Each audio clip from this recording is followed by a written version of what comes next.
Get ready to put your musical talent to the test and start your own band in Shady O'Grady's Overnight Sensation, a new game from the developer and publisher Guilla Games. And they were kind enough to send us an early key to the game for the purposes of this review. In this game, you'll have the opportunity to create your own band and go on tour. You'll start off by selecting a pre-selected deck of cards, naming your band, selecting a difficulty, and then starting off your tour, where you can choose to start from a selection of regions.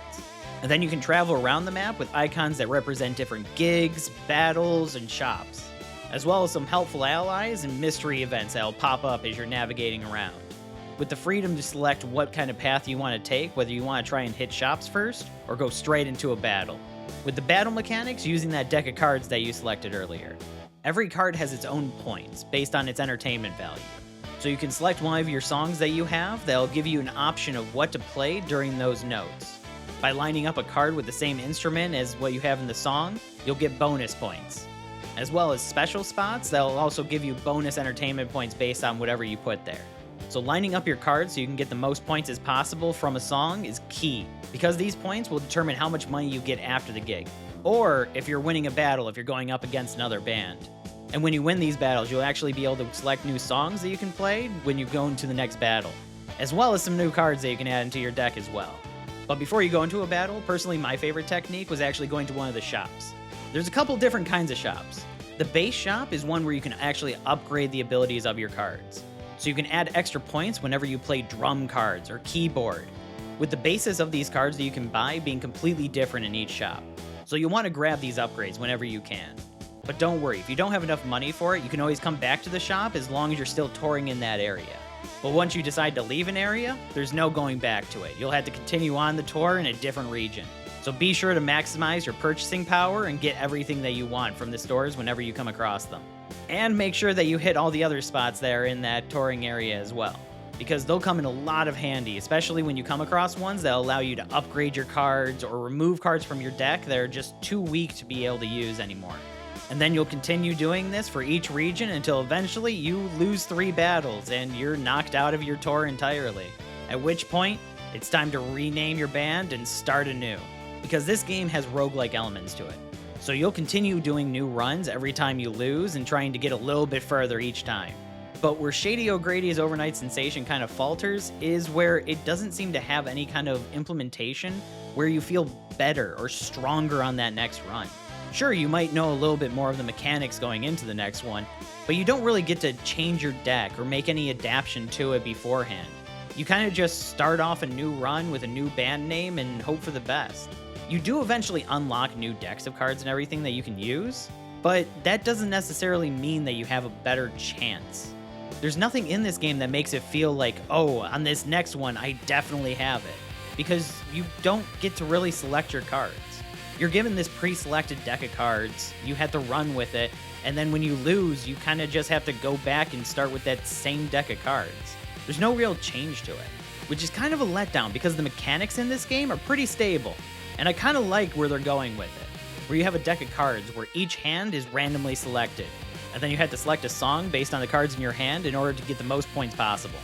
It's a fun game mechanic, but the problem is, again, you don't have any control of your cards. While you're going on tour, you can upgrade your cards, you can get new cards and everything, but it gets to a point where your deck is so filled with cards that you never get the ones that you need, or you never have an opportunity to actually get rid of the ones that are completely junk and you don't want anymore.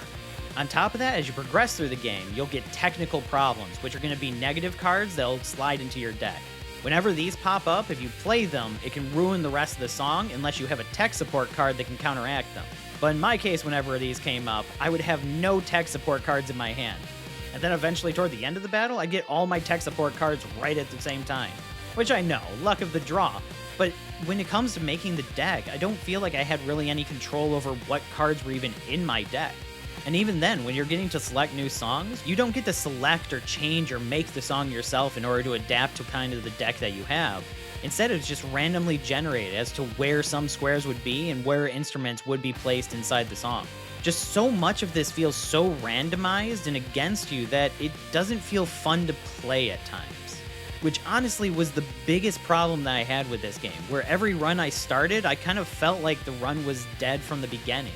And it's not like I could go through that run and then finish it and know that, well, at the very least, I'm getting more powerfuls for the next run ahead of me, because the next run just starts from the same place without any kind of upgrades or changes. These are still pre-selected decks of cards. It's not like you can go through a run collecting cards that you can take into your next run, or even just partially take into your next run, or even build your own deck to go into your next run based on how well you did in the previous run. It just kind of feels like a missed opportunity. And another disappointing part of this game that I should probably mention that I wasn't aware of when I first started it is it does use AI for its songs. When I first started playing this game, I recognized immediately that these songs kind of sounded like they were going through an extreme bout of auto-tune, with the songs almost sounding fake, if that makes any sense.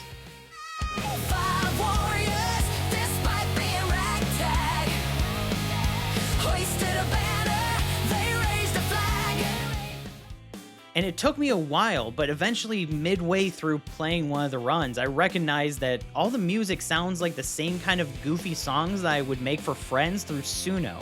And lo and behold, when I checked the credits of the game, that's exactly right. They're using Suno for these. Now, I did look it up, and the developers say that they're writing the songs and only using Suno for the background music and the tune.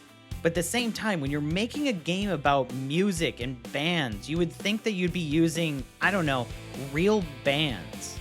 Or at the very least, use real music.